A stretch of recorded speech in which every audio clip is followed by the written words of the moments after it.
बड़ों को प्रणाम, छोटों को स्नेह और आशीष। मैं हूँ राजेश त्रिपाठी। स्वागत है आपका मेरे चैनल धर्म दर्पण में। धर्म दर्पण में हम लोग विविध प्रकार के धार्मिक कथा प्रसंग सुनाते हैं। आज का प्रसंग रावण के भाई विभीषण पर है, जिनके बारे में कहा जाता है कि वो चिरंजीवी हैं, आज भी जीवित हैं वो, और उनके जीवन से जुड़े हुए कई रहस्य हम आपको इस वीडियो में सुनाने जा रहे हैं। शीर्षक हमने रखा, क्या आज भी जीवित हैं विभीषण, उनसे जुड़े कई रहस्य। राक्षस कुल में जन्म लेने के बावजूद रावण के भाई विभीषण गुण, धर्म और संस्कार में अपने बड़े भाई से बिल्कुल अलग थे। उनमें शालीनता और प्रभु के प्रति भक्ति के भाव थे उनमें, उनके हृदय में। इसका पता हनुमान जी की सीता की खोज के लिए लंका यात्रा के दौरान मिलता है। रावण के महल की खोज के दौरान जब विभीषण के गृह के सामने पहुंचते हैं तो वहां राम के धनुष का चिन्ह, राम नाम अंकित पाते हैं और तुलसी का पौधा भी दिखाई देता है। तो वे समझ जाते हैं कि राक्षसों की इस नगरी में कोई प्रभु राम का भक्त भी है। इस वीडियो में हम विभीषण के जीवन से जुड़े कई पक्षों को उजागर करने की कोशिश करेंगे। यह भी कि उन्होंने अपने बड़े भाई रावण का अंतिम संस्कार करने से क्यों इनकार कर दिया था। क्या विभीषण आज भी जीवित हैं? रामायण के आख्यान में उल्लेख मिलता है कि लंकापति रावण की मौत की वजह भी उसके भाई विभीषण बने थे। जब राम किसी भी तरह से रावण का वध नहीं कर पा रहे थे तो उसके लिए रावण के भाई विभीषण ने ही रावण की नाभि में अमृत होने की बात बताकर उसका वध आसान कर दिया था। कहते हैं कि इस प्रसंग को लेकर ही कहावत बनी है कि घर का भेदी लंका ढाए। न विभीषण रावण से जुड़ा रहस्य बताते, न रावण की मृत्यु होती। कहा यह भी जाता है कि लंका विजय के बाद विभीषण को राम ने स्वामी भक्ति के लिए अमरता का वरदान दिया था। अगर आप रामायण के बारे में थोड़ा बहुत भी जानते होंगे तो रावण के भाई और श्री राम के भक्त विभीषण के नाम से आप अवश्य परिचित होंगे। पर विभीषण के जीवन के कई ऐसे रहस्य हैं जिनके बारे में कम ही लोग जानते हैं। रावण वध के बाद श्री राम ने विभीषण को लंका का राजा घोषित कर राज्याभिषेक किया था। इसके अलावा भी विभीषण पर कई और कृपाएं बरसी थीं। राम जी को लंका की चढ़ाई के दौरान रावण खेमे के तमाम योद्धाओं को खत्म करने में उसके छोटे भाई विभीषण की जानकारियां काफ़ी काम आई। इस कारण उसे घर का भेदी होने का अपयश भी मिला। माना जाता है कि राम की जीत विभीषण के बिना संभव नहीं थी। यही कारण था कि राम ने विभीषण को लंका नरेश बनाने के साथ अजर अमर होने का वरदान भी दिया। विभीषण को सप्त चिरंजीवियों में से एक माना जाता है। विभीषण को भी हनुमान जी की तरह चिरंजीवी होने का वरदान मिला। ऐसे में वे आज भी सशरीर मौजूद हैं। देवताओं के बाद धरती पर सबसे पहले विभीषण ने हनुमान जी की शरण लेकर स्तुति की थी। विभीषण ने हनुमान जी की स्तुति में बहुत अद्भुत और अचूक स्तोत्र की रचना भी की थी। विभीषण रचित इस स्तोत्र को हनुमान बड़वा नल स्तोत्र के नाम से जाना जाता है। रावण ने सीता हरण के बाद उन्हें अशोक वाटिका में रखा था। वहाँ उनकी मुख्य पहरेदार त्रिजटा थी। त्रिजटा विभीषण और शर्मा की पुत्री और रावण की भतीजी थी। वो लंका में सीता की इकलौती सखी बनी थी। त्रिजटा ने राम रावण युद्ध के दौरान सीता को युद्ध का पूरा हाल सुनाया था। अशोक वाटिका में समय समय पर वह सीता का मनोबल भी बढ़ाती थी। कहा जाता है कि मंदोदरी ने खास तौर पर त्रिजटा को सीता की पहरेदारी पर लगाया था। पिता की तरह ही त्रिजटा भी भक्ति पक्ष की राक्षसी थी। विभीषण के चरित्र की महानता इस बात में भी है कि उन्होंने अपने ही भाई का अंतिम संस्कार जो भाई का विरोध किया। जब उन्होंने देखा कि वह अधर्म के मार्ग पर चल रहा है, उन्होंने सत्य, धर्म और न्याय के पक्ष में खड़े होने का साहस दिखाया, जो कि अत्यधिक कठिन कार्य था। विभीषण ने हमें सिखाया कि भले ही परिस्थितियाँ कितनी भी कठिन क्यों न हो, हमें सदा सत्य और धर्म के पक्ष में खड़ा रहना चाहिए। विभीषण की भगवान राम के प्रति अटूट भक्ति, उनका कर्तव्य निष्ठा और धर्म के प्रति समर्पण आज भी हमें प्रेरणा देता है। उनके चरित्र से यह सीखने को मिलता है कि सत्य और धर्म की राह पर चलने वाले व्यक्ति को अंततः विजय प्राप्त होती है, चाहे उसकी राह में कितनी भी कठिनाइयाँ क्यों न आए। रावण के दाह संस्कार से क्यों छोटे भाई विभीषण ने इनकार किया? रावण बहुत बड़ा योद्धा था, मायावी था, उसकी मृत्यु असंभव मानी जाती थी, लेकिन जब वो भगवान राम के हाथों मारा गया तो उनके छोटे भाई विभीषण ने उसका अंतिम संस्कार करने से मना कर दिया। कहा कि मैं इस पापी का अंतिम संस्कार नहीं करूँगा। राम के साथ युद्ध के 10वें दिन मारा गया था रावण। रावण के मरने के बाद छोटे भाई विभीषण ने दाह संस्कार से मना किया। जिस राम को रावण हमेशा धिक्कारता था, आखिरी समय में उन्हीं का नाम 3 बार रावण ने लिया था।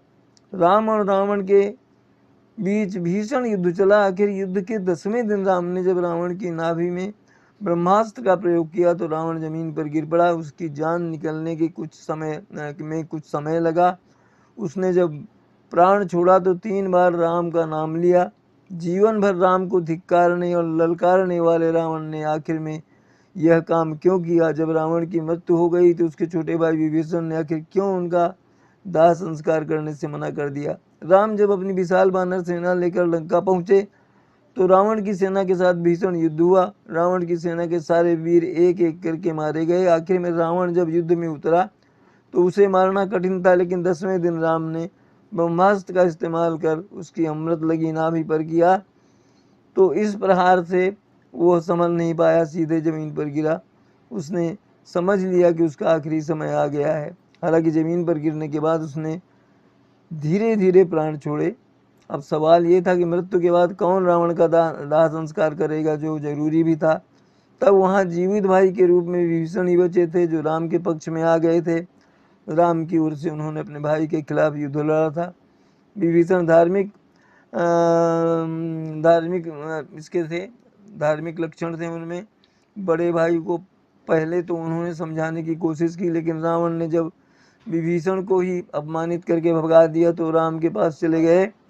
रावण युद्ध के 10वें दिन राम के हाथों तब मारा गया जब राम ने अपने तीर पर ब्रह्मास्त्र चढ़ाया और अमृत से भरी उसकी नाभि का निशाना लगाया। रावण की मृत्यु के बाद जब भगवान राम ने विभीषण से उसका दाह संस्कार करने के लिए कहा तो उन्होंने मना कर दिया। ऐसा करने का उनका तर्क था कि उनका भाई बड़ा भाई पापी था, लिहाजा वो ऐसा नहीं कर सकते। तब रावण को विभीषण को समझाना पड़ा कि मृत्यु के साथ ही उस पार्थिव शरीर के पाप भी खत्म हो जाते हैं, लिहाजा अंतिम संस्कार करने में कोई बुराई नहीं। तब विभीषण ने ये बात मान ली। सम्मान पूर्वक रावण का अंतिम संस्कार किया गया। रावण की पत्नी ने क्या किया? बाद में रावण की प्रमुख पत्नी मंदोदरी ने विधवा जीवन बिताने के बजाय विभीषण से विवाह कर लिया। राम की सलाह पर मंदोदरी और विभीषण ने लंका का शासन संभाला। एक मान्यता ऐसी भी है जिसमें यह कहा जाता है कि विभीषण ने भाई का दाह संस्कार नहीं किया, तब रावण का शव नाग कुल के लोगों ने मम्मी बनाकर सुरक्षित रखा। कहा जाता है कि श्रीलंका के रायगला के जंगल में एक गुफा में रावण का शव 18 फीट लंबे ताबूत में रखा गया है, जिसके नीचे उसका खजाना भी है। क्यों मरते समय 3 बार राम का नाम लिया रावण ने? रावण भगवान शिव का महान भक्त था। उसने शिव को प्रसन्न करने के लिए कई बार अपने सिर काटकर अर्पित किए, लेकिन उसकी भक्ति का तरीका शास्त्रों के अनुसार सही नहीं था, इसलिए उसे इस भक्ति से मोक्ष नहीं मिलता और उसे नरक में डाल दिया जाता। ये बात रावण भी जानता था। उसके खाते में पाप बहुत ज़्यादा थे, वह अहंकार में डूबा रहता था। इसी वजह से विद्वान रावण ने मरते समय 3 बार राम का नाम लिया ताकि उसे पापों से मुक्ति मिल सके। राम नाम का स्मरण मोक्ष का कारण माना जाता है, क्योंकि ये पापों को नष्ट करता है, आत्मा को मुक्त करता है। इसी वजह से रावण की आत्मा को मृत्यु के बाद मोक्ष मिला। बेशक उसके जीवन में अन्य बहुत से बुरे कर्म थे। लक्ष्मण से कही 3 बात। ये जब रावण की मृत्यु हुई तो राम ने तंद्रा में था, मृत्यु के ओर जब बढ़ रहा था उसका ये जीवन, तो राम ने भेजा था लक्ष्मण को जा करके उससे कुछ ज्ञान की बातें सीखो। तो लक्ष्मण गए तो सिरहाने खड़े हो गए, तो उसकी दृष्टि ही नहीं पड़ी रावण की, तो लौटकर आ गए राम से, बोले कि नहीं उसने तो कोई शिक्षा नहीं दी। बोले तुम किधर खड़े थे? बोले मैं तो उसके सिरहाने खड़ा था। बोले नहीं, जब कोई ज्ञान की प्राप्ति करनी है, ये करना है तो चरणों की तरफ खड़े होते हैं। दोबारा लक्ष्मण गए और चरणों की तरफ खड़े हुए। 3 बड़ी बड़ी बातें रावण ने उनको बताई।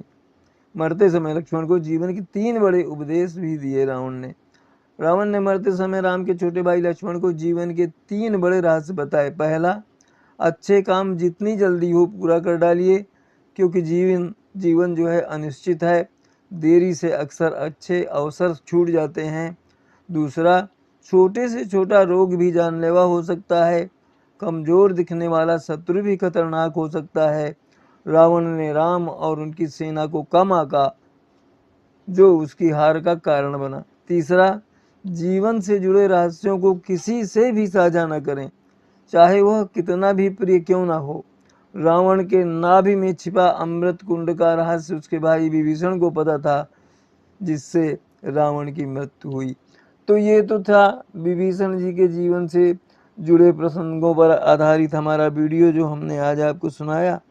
इसी तरह से अन्य किसी वीडियो में राम कथा, धार्मिक प्रसंग या जीवन को प्रेरणा देने वाले प्रसंगों को लेकर वीडियो हम आपके सामने प्रस्तुत करेंगे। तब तक के लिए आभार।